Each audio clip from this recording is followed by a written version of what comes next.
Hi, boys and girls. Today we're ready to read chapters 3 and 4 of The Wise Enchanter. I hope you're enjoying this story. I'm really hoping we're going to be able to finish it before our school year runs out. If we're not, I am going to go ahead and finish reading it on video, and I'll make it available to you.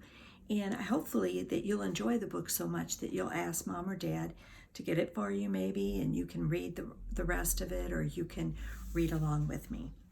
So, chapter 3. Clouds rushed across the sky and thunder rumbled in the distance. Lauren awoke to the sound of a branch scratching against her window. She rubbed the sleep from her eyes, stumbled out of bed, and went to look outside. Michael's face was peering up at her. He held a long branch that he was using to make a scratchy noise in the window pane. Lauren stuck her head out. "What is it?" "There's a big storm coming," Michael said. "We have to go and tie down the boat and pull it further away from the sea." Lauren dressed quickly and met Michael outside. The wind was blowing harder and fine raindrops were falling as the two friends made their way toward the beach. When they arrived, the sail was already billowing wildly.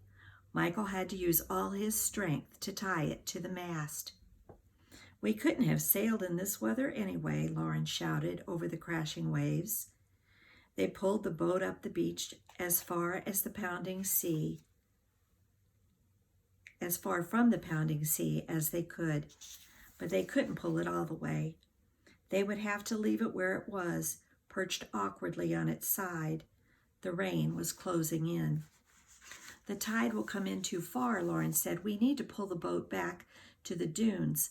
I'll stay here. You go and get the others." "Okay," Michael said, and ran off to get help. Lauren tried to keep the boat upright, but a great gust of wind and the plink of a hailstone made her let go of the mast and run for shelter. "Oh dear," she said as she bent her head into the storm and ran to the point of rocks at the far end of the beach. She clambered up the jagged, slippery boulders, holding on to barnacled outcrops until she reached the top. The wide, flat expanse on top led along a high cliff. Lauren crept cautiously forward, crouching into the wind as she sought the shelter she believed she would find. By the time Michael arrived at Sipho's house, hail was falling and whitening the ground. "I left Lauren," Michael said to Sipho, his heart pounding. "Left her guarding the boat while I came for help." "She might have run home by now," Sipho said. "She wouldn't stay out in the storm." "I hope she did go home," Michael said, "but she didn't have much time. We have to go and look for her. Let's run to her house and see if she's there." "Wait for the hail to stop. We don't want to have ice falling on our heads." So they waited and watched and waited. It was a long storm. Michael was sure Lauren must have gone home. Sipho thought so too. When afternoon came, the hail stopped. The sun sent a golden ray through the thick bank of clouds, and the two boys made their way through the muddy puddles to Lauren's house. But Lauren was not at home. So this is how it happened that Lauren's mother and Sipho, Michael and Rukmini, and some of their neighborhood friends went down to the beach in the early evening to find Lauren. There was no one on the beach. The boat lay safely on its side. The tide had not reached it. The sand glistened in the evening sun, hard and wet. Only the footprints of seagulls and herons could be seen. In the distance, the cliffs at the point of rocks plunged into the sea. The group of friends, together with Lauren's mother, clambered up the jagged rocks.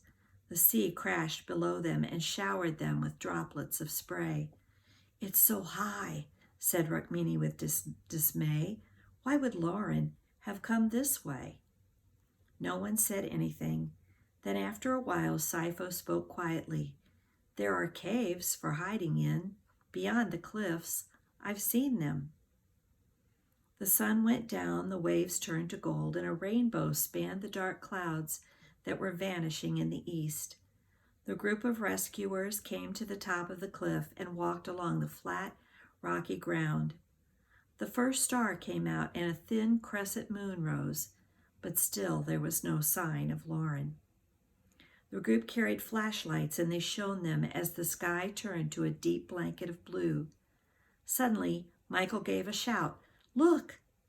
By the light of the flashlights and the thin crescent moon, Lauren was clearly visible. She was crouching in a large sheltering cave-like overhang. The moon shone brighter. "Here I am," she shouted.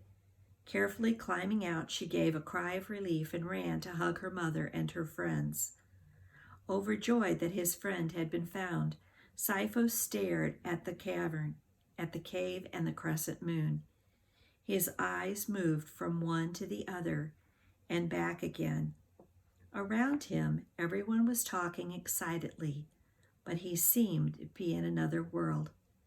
Then he said to Lauren, "Look, Lauren, there was a reason why you got lost and we had to come and find you." Michael and Rukmini and Lauren looked intently at the cave, curving in the light of the crescent moon. "It's a sea, a clear, crisp, curly sea. We must put that into our book," Lauren exclaimed. "I knew it," Michael said excitedly. "There was a reason that we couldn't sail yet. Now that we have the sea, we can go to sea." Everyone, Lauren included, was delighted that Lauren had been found. No one noticed the four children quietly singing, "See the sea, sailing with the silvery sea." They returned Lauren safely to her house, and everyone was invited to stay for supper, after which Rukmini ran home with Michael to get the magic book. Soon they were back at Lauren's house. The four children sat around in Lauren's room, laughing and talking. As they did so, Lauren worked carefully with her pencils. Before long, there was a beautiful new drawing in the magic book. "Look," she cried, "I can do it too. This is like nothing I've ever drawn before." The children looked at the cave. The picture seemed to shine with its own light. Now each one of them knew that they could draw anything in the magic book, and it would not be ordinary.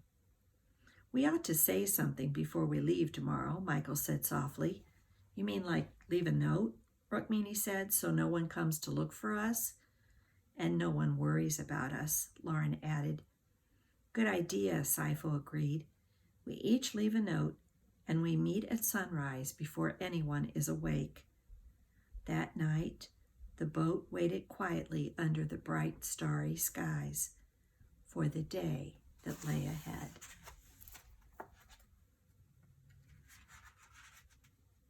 And here's the picture. I hope you can see the sea and trace it with your finger.